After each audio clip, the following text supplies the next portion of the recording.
Under 15,000లో. So ఏ mobiles తీసుకోవాలి అనే వీడియోని అయితే రీసెంట్ డేస్లో నేను పోస్ట్ చేశాను. ఒకవేళ చూడకపోతే పైన కార్డ్స్లో ఉంటుంది, అక్కడి నుంచి ఆ వీడియో అయితే చూడగలరు. ఈ వీడియోలో మనం అండర్ 25Kలో సో ఏ మొబైల్ తీసుకుంటే బెటర్ అనేది మాట్లాడుకుందాం. ఇక్కడ కూడా నేను సెగ్మెంట్ వైజ్ చెప్తాను, అంటే గేమింగ్ కోసం, performance, multimedia, design, camera. So ఇలాగ ఈ సెగ్మెంట్లో ఏ మొబైల్ మీకు బెటర్గా ఉంటుంది అనేది అయితే చెప్తాను అనమాట.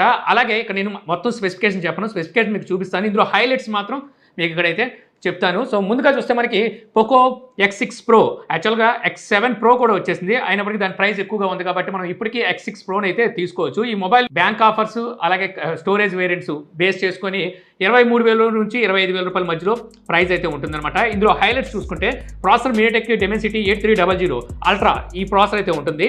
సో ఈ ప్రాసెసర్ మంచి ప్రాసెసర్ అనమాట. Antutu స్కోర్లో కూడా మీకు 1.4 బిలియన్ స్కోర్ అయితే ప్రాసెసర్ చేసింది. ఇక డిస్ప్లే కూడా 6.67 ఇంచెస్ 1.5K రెజల్యూషన్తో AMOLED డిస్ప్లే ఉంటుంది. 120 Hz డిస్ప్లే రిఫ్రెష్ రేట్, అలాగే డాల్బీ విజన్ సపోర్ట్ అయితే ఉంటుంది. సో మల్టీమీడియా కూడా మీకు ఇది బాగుంటుంది. కెమెరాస్ పరంగా చూస్తే రేసెడ్ మనకి మెయిన్ కెమెరా 64 మెగాపిక్సెల్ ఉంటుంది. Sony IMX882 ఈ సెన్సార్ ఉంటుంది. OIS కూడా ప్రొవైడ్ చేస్తారు. బ్యాటరీ 5000 mAh బ్యాటరీ ఉంటే 67 వాట్ ఫాస్ట్ ఛార్జింగ్ సపోర్ట్ అయితే చేస్తుంది. UFS 4.0 అలాగే LPDDR5X ర్యామ్తో ఈ మొబైల్ వస్తుందన్నమాట. ఈ మొబైల్ మీకు మల్టీమీడియా, గేమింగ్ అలాగే మల్టీ టాస్కింగ్కి ఎక్సలెంట్ మొబైల్ అని చెప్పొచ్చు ఈ ప్రైస్లో చూసుకుంటే. ఇక మోటరోలా నుంచి మోటరోలా H50 Neo ఈ మొబైల్ మీకు 21,000 అయితే వస్తుంది. ఇందులో మనకి 1.5K రెజల్యూషన్తో POLED డిస్ప్లే అయితే ఇస్తారు. ఇది LTPO డిస్ప్లే. సో మనకి ఈ ప్రైస్ LTPO అనేది అసలు దొరకడమే చాలా కష్టం అనమాట. ఇది మనకి 1 Hz నుంచి 120 Hz వరకు రీఫ్రెష్ రేటు యూసేజ్ని బట్టి మారుతూ ఉంటుంది. ఇక కెమెరా రేస్ సైడ్ మనకి మెయిన్ కెమెరా 50 మెగాపిక్సెల్ ఉంటుంది. Secondary camera ultra wide angle censor 13 megapixel ఇస్తారు అనమాట. 10 మెగాపిక్సెల్ టెలిఫోటో సెన్సార్ ఇస్తారు. ఈ ప్రైస్లో మనకి టెలిఫోటో సెన్సార్ ఇందులో హైలైట్ అని చెప్పొచ్చు. 3x ఆప్టికల్ జూమ్కి అయితే సపోర్ట్ చేస్తుంది. ఇక IP68 రేటింగ్ కూడా ఉంటుందన్నమాట. ఇక సాఫ్ట్వేర్ పరంగా చూస్తే మనకి క్లీన్ ఆండ్రాయిడ్ అయితే ఉంటుంది. అలాగే 5 years వరకు సాఫ్ట్వేర్ అప్డేట్ అయితే ప్రామిస్ చేస్తున్నారు.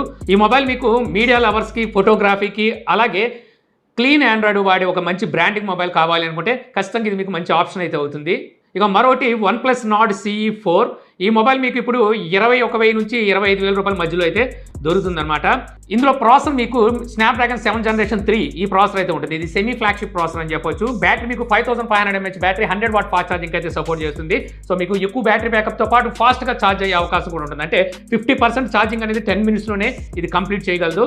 ఇక డిస్ప్లే కూడా మీకు 6.74 ఇంచెస్ AMOLED డిస్ప్లే ఉంటుంది. 120 Hz డిస్ప్లే రీఫ్రెష్ రేట్తో వస్తుంది. ఇక ఫాస్ట్ ఛార్జింగ్ OnePlus లాంటి బ్రాండ్ నుంచి మీరు మొబైల్ చూస్తున్నారంటే అక్కడ మీకు ఇది బెస్ట్ ఆప్షన్ అవుతుంది. సో ఇంచుమించు ఇదే ప్రైస్లో మీకు Nord 3 కూడా అయితే ఉంది. సో Nord 3లో వస్తే మీకు MediaTek Dimensity 9000 ప్రాసెసర్ ఉంటుంది. ఇంకొంచెం దీనికన్నా బెటర్ పర్ఫార్మెన్స్ కావాలంటే ఆ మొబైల్కి వెళ్ళిపోవాలి. ఇక మిగిలిన పరంగా చూస్తే మీకు ఇది బెటర్ ఆప్షన్ అవుతుంది.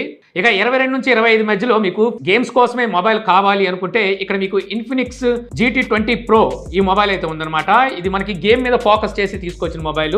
144 Hz డిస్ప్లే రీఫ్రెష్ రేట్ ఉంటుంది. AMOLED డిస్ప్లేనే MediaTek Dimensity 8200 Ultimate ఈ బడ్జెట్లో మనకి ఇది మంచి ప్రాసెసర్ అని చెప్పొచ్చు గేమింగ్ చూసుకుంటే. అలాగే డిజైన్ పరంగా కూడా బ్యాక్ సైడ్ మనకి RGB లైటింగ్ అయితే ఇస్తారు. సో గేమ్ ఆడే వాళ్ళకి ఈ లైటింగ్ అనేది ఒక స్పెషల్ అట్రాక్షన్ అనమాట.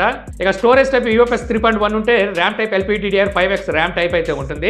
Advanced vapour chamber cooling system ను కూడా ఇందులో అయితే ప్రొవైడ్ చేస్తారు. థ్రాట్లింగ్ అన్న హీటింగ్ లేకుండా చూసుకుంటుంది గేమ్స్ ఆడేటప్పుడు. ఇక బడ్జెట్లో మీరు గేమింగ్ కోసం చూస్తున్నారంటే ఇది మీకు బెస్ట్ ఆప్షన్ అయితే అవుతుంది అనమాట. ఇక కెమెరా పరంగా మంచి మొబైల్ కోసం చూస్తుంటే ఇప్పుడు Realme 12 Pro Plus మీకు 25,000 రూపాయలు అయితే వస్తుంది. ఆల్రెడీ Realme 14 Pro Plus కూడా అయితే వచ్చింది. బట్ దాని ప్రైస్ చూస్తే 30,000 రూపాయలు పైనే ఉంది. అలా కాకుండా మీరు అండర్ 25Kలో చూస్తున్నారు అనుకుంటే అక్కడ ఇది మీకు బెస్ట్ ఆప్షన్ అయితే అవుతుంది అనమాట. ఈ మొబైల్లో మనకి main highlight cameras. So camera చూస్తే రేట్ సైడ్ మనకి main camera 50 megapixel Sony IMX890 ఈ సెన్సార్ అయితే ఉంటుంది. ఇందులో 64 మెగాపిక్సెల్ పెరిస్కోప్ టెలిఫోటో సెన్సార్ అయితే ఉంటుంది అనమాట. 3x ఆప్టికల్ జూమ్కి అయితే సపోర్ట్ చేస్తుంది. ఈ ప్రైస్లో మనకి పెరిస్కోప్ టెలిఫోటో సెన్సార్ ఆఫర్ చేస్తున్నారు వీళ్ళు. అలాగే 120x వరకు మనకి జూమ్ కూడా సపోర్ట్ అయితే చేస్తుంది. అలా అని చెప్పి మీడియా లవర్స్కి ఇదేం బాగోదంటే కాదు, మీకు డిస్ప్లే కూడా చాలా బాగుంటుంది. డిస్ప్లే మీకు AMOLED డిస్ప్లే ఉంటుంది. 120 Hz డిస్ప్లే రీఫ్రెష్ రేట్తో వస్తుంది అనమాట. డిజైన్ కూడా మీకు వ్యాగన్ లెదర్ బ్యాక్ సైడ్ వస్తుంది. అలాగే ఇక్కడ వీళ్ళు లగ్జరీ వాచ్ డిజైన్ అయితే మనకి కెమెరాకి వీళ్ళు తీసుకొచ్చారు. సో ఫోటోగ్రఫీ కోసం అలాగే DSLR లెవెల్లో మీరు జూమింగ్ చేసుకుంటారు అనుకుంటే ఈ మొబైల్ మీకు బెస్ట్ ఆప్షన్ అయితే అవుతుంది. సో ఇలాంటి వీడియోస్ చేయడానికి చాలా రీసెర్చ్ చేయాల్సి ఉంటుంది అనమాట. అలాగే అన్ని పాయింట్లు కూడా రాసుకోవాల్సి ఉంటుంది. సో వీడియో ఇంకా లైక్ చేయకపోతే ఇప్పుడే లైక్ చేయండి. అలాగే మన ఛానల్ సబ్స్క్రైబ్ చేసుకోకపోతే ఇప్పుడే సబ్స్క్రైబ్ చేసుకోండి.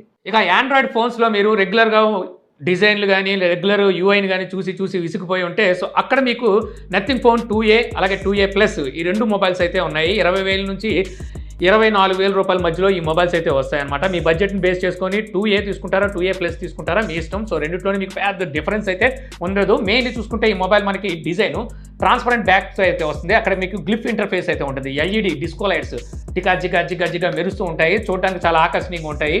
సో ఎవరికైనా చూపించినప్పుడు ఈ మొబైల్ ముందు వాళ్ళని ఆకట్టుకుంటుందని చెప్పొచ్చు అనమాట ఆ లైటింగ్ డిజైన్. అంతేకాదు ఈ గ్లిఫ్ ఇంటర్ఫేస్ అనేది మనం చాలా రకాలుగా గెస్చర్లా కూడా వాడుకోవచ్చు. ఇక ఆపరేటింగ్ సిస్టంలో కూడా మీకు 0 బ్లోట్వేర్తో అయితే వస్తుంది. సో అంటే క్లీన్ ఆండ్రాయిడ్ ఉంటుంది, ఎక్కడ మీకు చికా పుట్టించదు.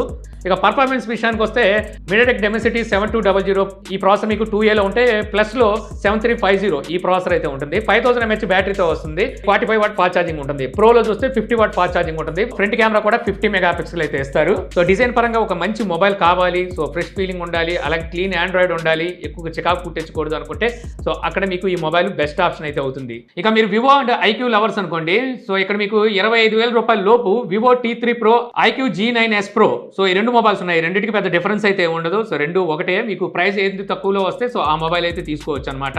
సో ఈ మొబైల్ మనకి హైలైట్స్ ఏంటంటే డిస్ప్లే 6.77 ఇంచెస్ కర్వ్ డిస్ప్లే ఉంటుంది. AMOLED డిస్ప్లే 1466 బ్రైట్నెస్ నిట్స్ అయితే ఉంటాయి. బ్యాటరీ మీకు 5500 mAh battery 80 watt fast charging తో అయితే వస్తుంది. Snapdragon 7 Generation 3 ఈ ప్రాసెసర్ ఉంటుంది. పర్ఫార్మెన్స్ పరంగా మల్టీ టాస్కింగ్ కి మీకు ఈ ప్రాసెసర్ బాగుంటుంది. అలాగే గేమ్స్ కూడా ఆడుకోవచ్చు. సో ఈ మొబైల్ హైలైట్స్ ఏంటంటే మెయిన్ చూసుకుంటే బ్రాండ్ అనమాట, వివో బ్రాండింగ్, అలాగే కర్వ్ డిస్ప్లేతో వస్తుంది.